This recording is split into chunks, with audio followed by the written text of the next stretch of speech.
नमस्कार। मैं राजकीय नेशनल महाविद्यालय सिरसा के हिंदी विभाग सहायक प्रोफेसर मीनू रानी बोल रही हूँ। आज का जो हमारा विषय रहेगा वो है सिद्ध कीजिए कि सूरदास वात्सल्य वर्णन में अनूठे हैं, यानी कि वो वात्सल्य वर्णन के अनूठे कवि हैं। चलिए आज हम इस विषय को करते हैं।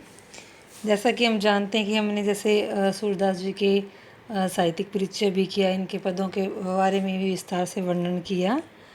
तो इतना तो हमने जान ही लिया कि सूरदास जी हैं वो क्या थे, भक्तिकालीन सगुण काव्य धारा के कृष्ण मार्गी शाखा के सर्वाधिक प्रमुख कवियों में से गिने जाते हैं।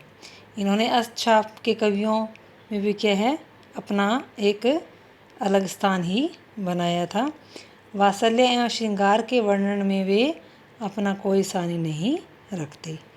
उनके काव्य में लोकरंजन की भावना प्रमुख है। ब्रज संस्कृति और उससे जुड़े हुए प्रसंगों का जैसा वर्णन उन्होंने किया वैसा और कोई वर्णन नहीं कर पाया। सूरदास जी हैं जो वात्सल्य वर्णन की न केवल कृष्ण काव्य धारा में अपितु वो विश्व साहित्य में भी बेजोड़ है। उनके बारे में अनेक विद्वानों ने अलग अलग राय दी है।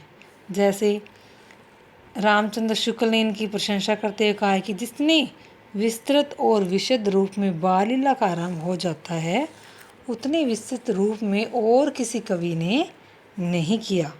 शैशव से लेकर कुमार अवस्था तक के क्रम में लगे हुए न जाने कितने चित्र मौजूद हैं। उनमें केवल बाहरी रूपों और चेष्टाओं का ही विस्तृत और सूक्ष्म वर्णन नहीं है। कवि ने बालकों की अंत प्रकृति में भी पूरा प्रवेश किया है और अनेक बाल भावों की सुंदर स्वाभाविक व्यंजना भी की है। यानी कि रामचंद्र शुक्ल ने भी इनकी भरपूर हृदय से प्रशंसा की है। ऐसे एक और विद्वान ने कहा कि सूरदास जी ने बाल चित्रण वर्णन में कमाल कर दिया है। यहाँ तक कि हिंदी के सर्वश्रेष्ठ कवि गोस्वामी तुलसीदास जी भी इस विषय में इनकी समानता नहीं कर पाए। हमें संदेह है कि बालकों की प्रकृति का जितना स्वाभाविक वर्णन सूरदास ने किया है उतना किसी अन्य भाषा के कवि ने नहीं किया। यानी कि अलग अलग विद्वान हैं वो अलग अलग अपनी राय प्रस्तुत करते हैं। ये सब कुछ हम इस प्रश्न में भूमिका के रूप में लिखेंगे। आगे जैसे बाल रूप का वर्णन सूरदास जी ने अपने, जैसे हमने पदों में पढ़ा, प्रसंग सहित व्याख्या की हमने, तो उसमें उन्होंने उनके बाल रूप का भी बहुत सुंदर वर्णन किया है।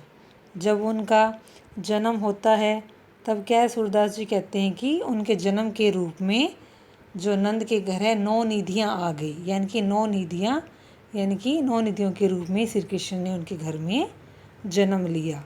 बाल रूप के वर्णन में जैसे गोपियाँ हैं उनके बारे में प्रशंसा करती है और कहती है कि उनके घर में, नंद बाबा के घर में इतने सुंदर बच्चे यानी कि श्री कृष्ण ने जन्म लिया है कि देखते ही बनता इतना वो सुंदर है। उनके जन्म के उत्सव के रूप में मनाया जाता है। पूरा ब्रज प्रदेश है वो सजाया जाता है और जगमगा उठता है।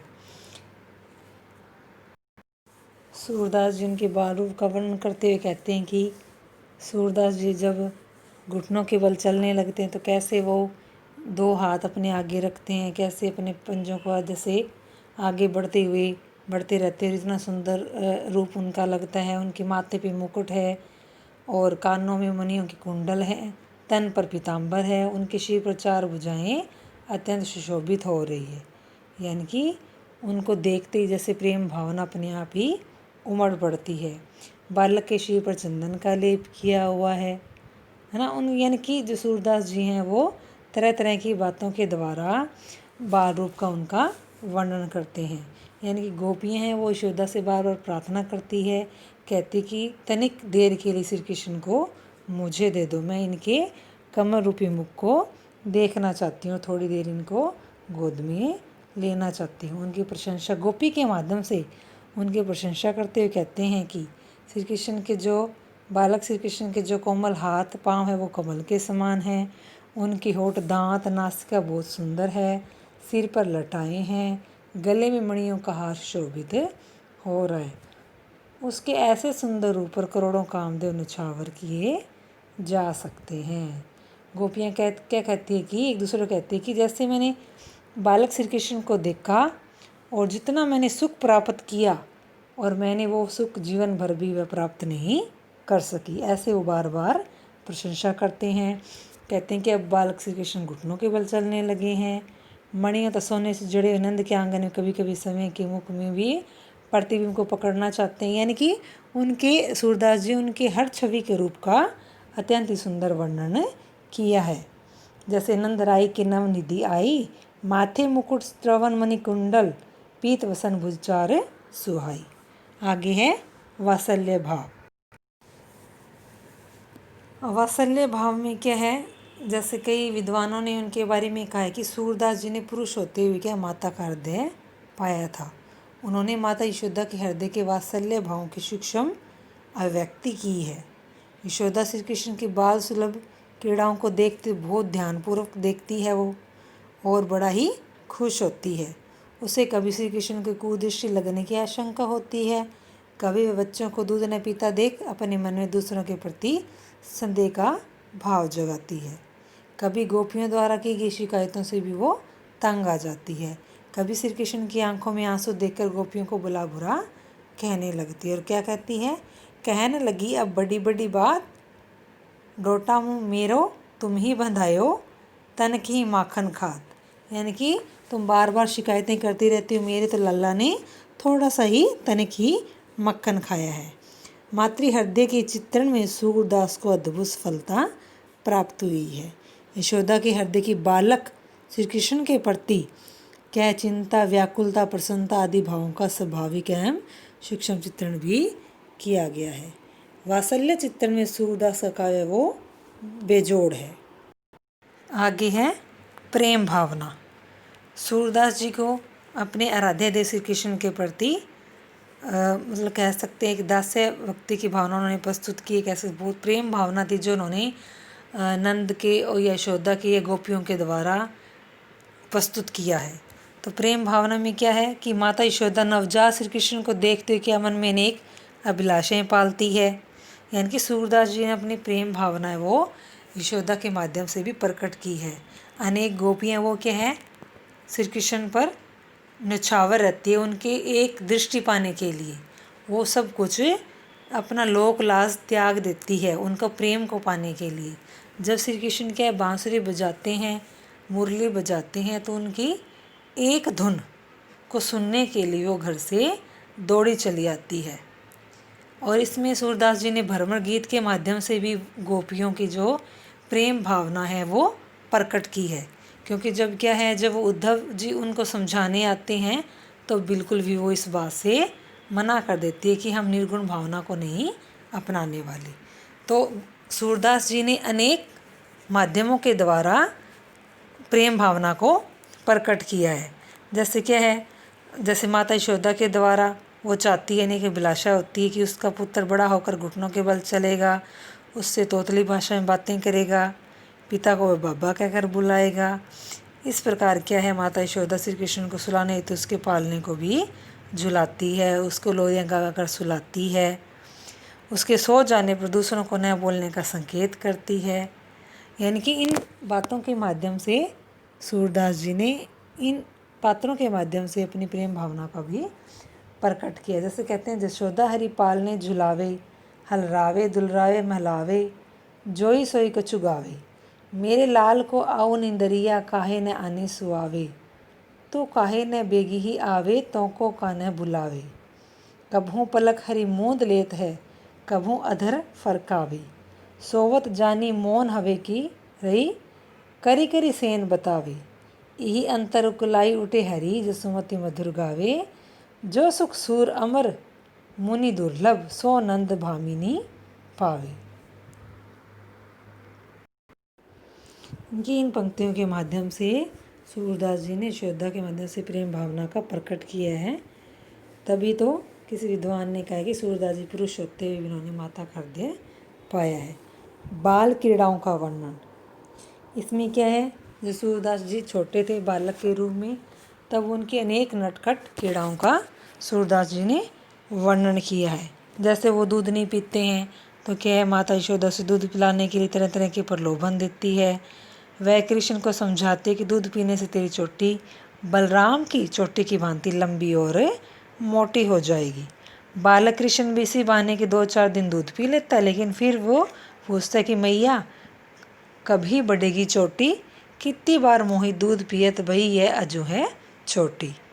और बाद में वह अपने माता यशोदा से बार बार झगड़ा भी कर लेता है, यानी कि प्यार की तरह कह सकते हैं। और बार बार उन्हें कहते हैं कि आप मुझे बार बार बहला रहे हो। इसी प्रकार बालक श्री कृष्ण के रूप में वो क्या है, अपने ग्वालों के साथ वन में खेलता है, कभी गायों को चराता है, मन बहलाता है, और अपने जो सगे उनके साथ वो खेलता है। इस प्रकार सूरदास जी ने अपनी रचनाओं में क्या है, बालक क्रीड़ाओं का भी अत्यंत मनोहारी वर्णन किया है। आगे है प्रसन्नता का भाव। सूरदास जी ने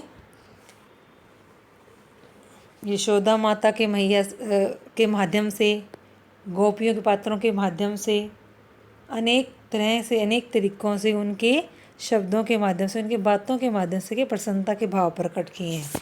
जैसे यशोदा मैया अपने पुत्र को बार बार देखती है, उन पर बलिहारी जाती है और प्रसन्न होती है उसकी अनेक क्रियाओं के द्वारा। कभी वो खेलता है, कभी वो माखन खाता है, कभी वो नटखट गोपियों को तंग करता है, तो कभी उनको गुस्सा आता है और कभी उन पर प्रसन्न होता है। इसी प्रकार गोपियाँ भी क्या है, अपने कान्हा को देख देख कर प्रसन्न होती है। आगे है चिंता का भाव। सूरदास जी ने यशोदा माता के पत्र के माध्यम से चिंता के भाव को भी प्रकट किया है।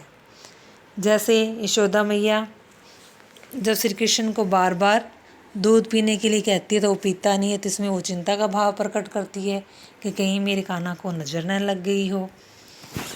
और कभी कभी वो ऐसे भी देखती है, भी गोपियाँ कई बार शिकायत करती हैं तो बार बार चिंता इस प्रकार से जाहिर करती है कि तुम बार बार थोड़ी सी तनिक सी गलती पर क्या है उसकी बार बार तुम मुझसे शिकायत करती हो।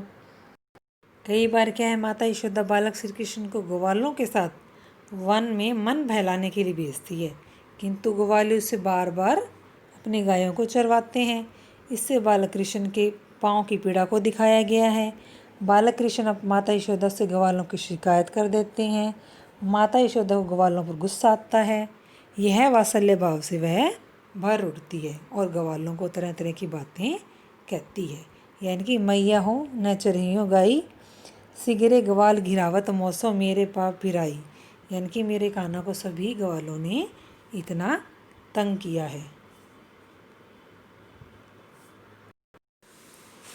आगे निष्कर्ष के रूप में जैसे कह सकते हैं कि सूरदास जी ने बाल मनोविज्ञान के आधार पर बालक श्री कृष्ण की विभिन्न क्रियाओं का सूक्ष्म चित्रण करते हुए माता यशोदा के वात्सल्य भाव का भी विस्तृत चित्रण किया है। यानी कि हमने उनके पदों के माध्यम से, जब रचनाओं के माध्यम से जब हम देखते हैं तो दिखाया है कि सूरदास जी ने कितने अनूठे एक कवि होकर, अलग होकर एक मतलब एक अनूठा वर्णन किया है वात्सल्य रूप का श्री कृष्ण जी का।